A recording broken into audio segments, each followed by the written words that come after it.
I grew up in a town 40 minutes north from the city called New Square, which is a Hasidic, Orthodox, as extreme as it gets, Jewish group of people. The people of New Square are part of a Hasidic sect that originates from a town in the Ukraine called Skver. After the Holocaust, its survivors came to America to rebuild their community and founded the village of New Square. When you drive through the streets in New Square, you'll see signs on your right and left. On your right, there's a red sign that says Frauen, which is women. And on your left, you have a blue sign that says Männer, which is men. So men and women walk on two different sides of the street. Just for people to have a context of how different the community that I grew up in to the rest of the Western world, my grandmother has more than 200 great-grandchildren. So it's a huge, huge family. In this insular town, Kal suffered unthinkable abuse at the hands of one of the most powerful people in the community, who he describes as the head rabbi's chief of staff. This man had keys to every public building in New Square, which enabled him to abuse countless victims after hours. We'll get in his car, he will drive me into the parking lot of the Refuah Health Center, take me in there. Late at nights, lock up the doors, set the alarm, go upstairs, take me into one of the doctor's offices, and pull my pants down. As a number of stories began to surface, Kal's abuser fled to Israel and was never brought to justice. Kal ended up on the streets, addicted to drugs for most of his adolescence. Ending up in a rehab facility, one day he decided he had had enough. I hit a point where I was either gonna die or my life was gonna change. Kal started Voices of Dignity, dedicated to ending the cycle of sexual abuse in the Orthodox community. His organization connects victims to emotional, psychological, and legal support, and provides educational training for children and adults. It was extremely disturbing and frustrating to see that kids that grew up in my community didn't have a place where they can call if they were being violated, if they were being abused, if they were previously subjugated to sexual abuse. So I started a conversation, absolutely in the dark. Started figuring out, what is a nonprofit? How do you run an organization? You need a board. Who do you put on the board? So I had to make a decision. Am I going to be the person who's going to come out, share my experience, and push toward change, risking being persecuted for not being Hasidic, not being Orthodox? And my decision was yes. But the dynamics in the community is extremely, extremely complicated. There are mothers that know about abuse and don't want to report because of what their family is going to look like, who they're going to marry, how it's going to hinder marriage, how they're going to be shamed. The implications of someone coming forth and standing up for justice and reporting somebody is huge. After fundraising in Manhattan to get Voices of Dignity off the ground, it was time for Kal to create awareness and support where it really counts. So he set out for New Square, so Kal could start laying the groundwork to bring change to the community.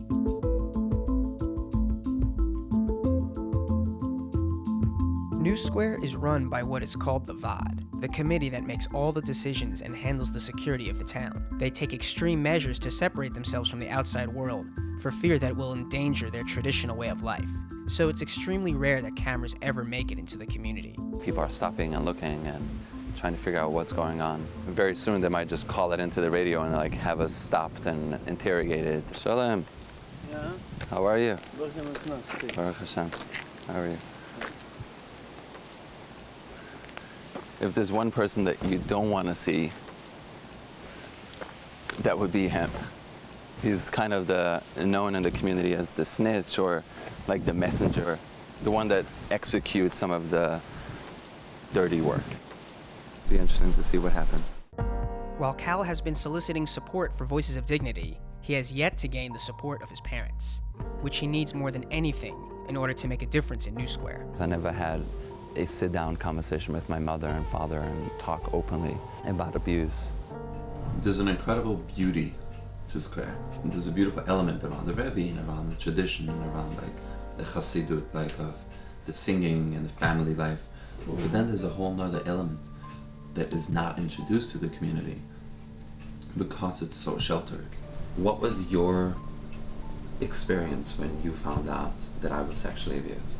We couldn't believe that there is such thing existing, because we were so pure and so innocent, and we didn't think it exists.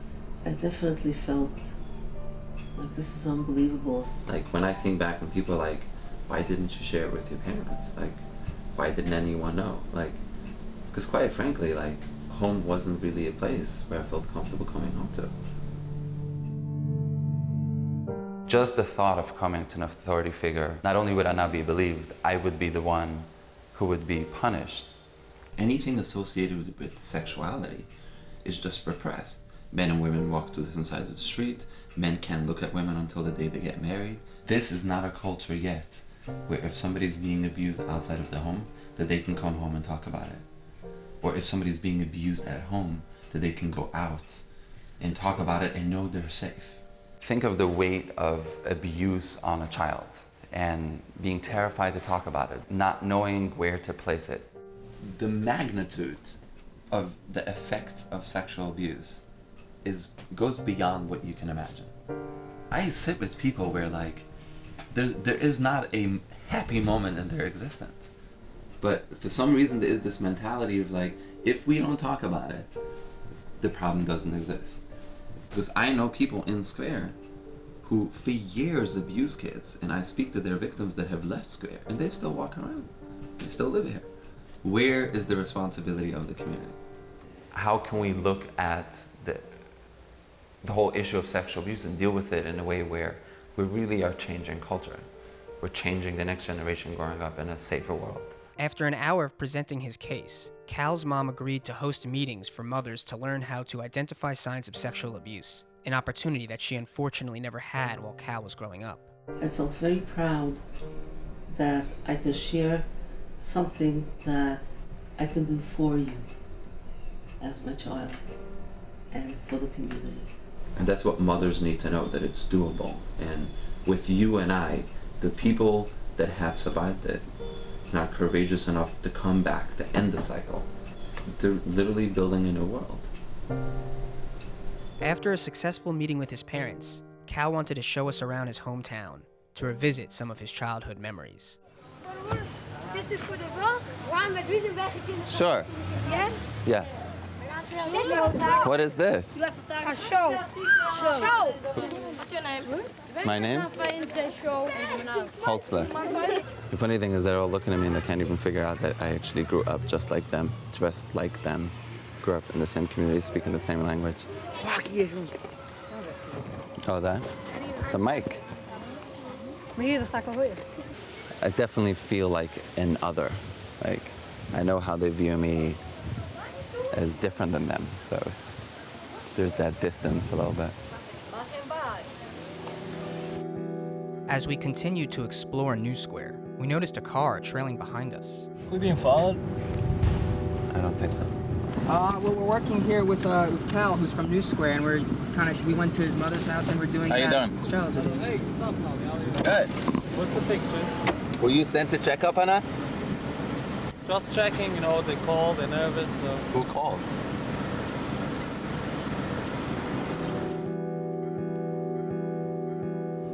He's on his phone right now. They're gonna call it in. Like at the moment, the Erste Hilfe, like the Shamrim here, have been dispatched. Kind of internal cops, the Erste Hilfe, like the Shamrim. What I don't want to happen is for them to see me as stirring up trouble in the community. And I definitely don't want the cameras to be broken. And that could happen. After being followed around by the internal police, Kal was becoming more and more nervous about putting our safety in jeopardy. So we just have people that came out of the school with like suspicion and cameras. It would be a good idea to like go back into the car and not invoke so much. At this point, it had become blatantly obvious that our presence was not welcome, and there was no way we could continue filming without escalating the situation. So we decided it was in our best interest to leave New Square as soon as possible. 1 month later, we met up with Kal again. Went out on our way to go see Kal Holczler, who's my cousin, who suffered sexual abuse from a family member and has lived with it ever since. Since Gitti left New Square, Kal is the only family member who she speaks to, and he has been a key supporter in her rehabilitation.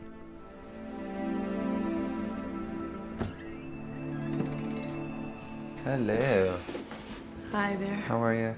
My uncle basically owned me. He raped me, he abused me physically, sexually. He did everything you could probably possibly think of. And that went on from 9 till 14.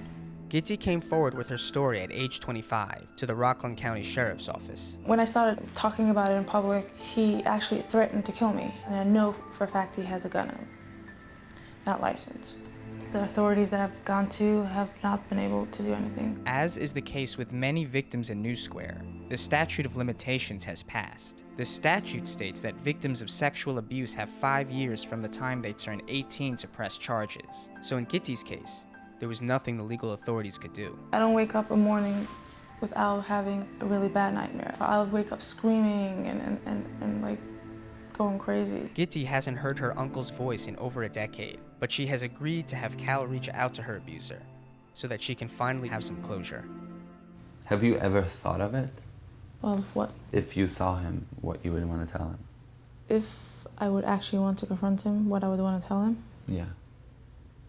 No, my mind goes crazy when I think like that, so I have no idea. What are you gonna say? I'm going to ask him if he has any regret for what he's done. What do you really want to tell him? What I really want to get out of him is where the places where he took me. Would that help you with your own closure? That would help me with my own closure. I think that would also help me maybe to find proof. Because if we have one opportunity to call him and to keep him on the phone, and I don't know if he's going to pick up, but can I tell him I'm sitting with you? No. No. Hello? Hey, Mindy. Yeah? How are you? This is Kal speaking. Your nephew, Kal Holczler. I wanted to ask you about the accusations, about the stories that has been coming out about you and Gitti. I'm not going to discuss anything with anybody. Would you be willing to talk about it in person? No. Do you feel that it's something that is completely made up, or is it something that has truth to I'm it? not even going to discuss it with you. Knowing you as somebody I was... I'm no longer part of the whole... I'm not your uncle. You're not my uncle anymore? I'm not your uncle anymore, so that's... Consider me out of the family. And your children are not my cousins? They don't want to be your cousins. They don't want to be part of the whole family. You feel like you did zero harm to her, do you? I'm not going down that way. You are not my judge. Neither my attorney. Well, thanks for having the conversation with me. Wow. Wow. I really feel good right now. This guy couldn't even say once that everything, like... He was able to talk about everything, but Right. discuss anything about Like, if nothing would have happened, he wouldn't have a Right. problem saying that. I was really impressed with her willingness to talk about it. The fact that we can talk about it openly is a success. Gitti has been seeing a therapist and is making great progress in managing how the trauma she endured impacts her daily life.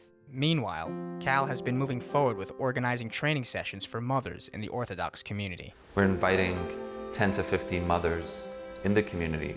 Some of them are teachers, some of them are just mothers that either have kids that have gone through sexual abuse, they're dealing with abuse and don't really know how to deal with it. So we started doing these trainings. We're bringing in mental health professionals and therapists to speak with these mothers. We're giving them information about abuse, signs and symptoms, where to reach out, and that's happening now. I'm not coming out against the Orthodox world. I'm from any point of view that you can look at it from a Jewish context. What's being done around sexual abuse is wrong. And it is the responsibility of those communities to stop that. So hopefully with us pushing, presenting options, together with the community, we can do something about it.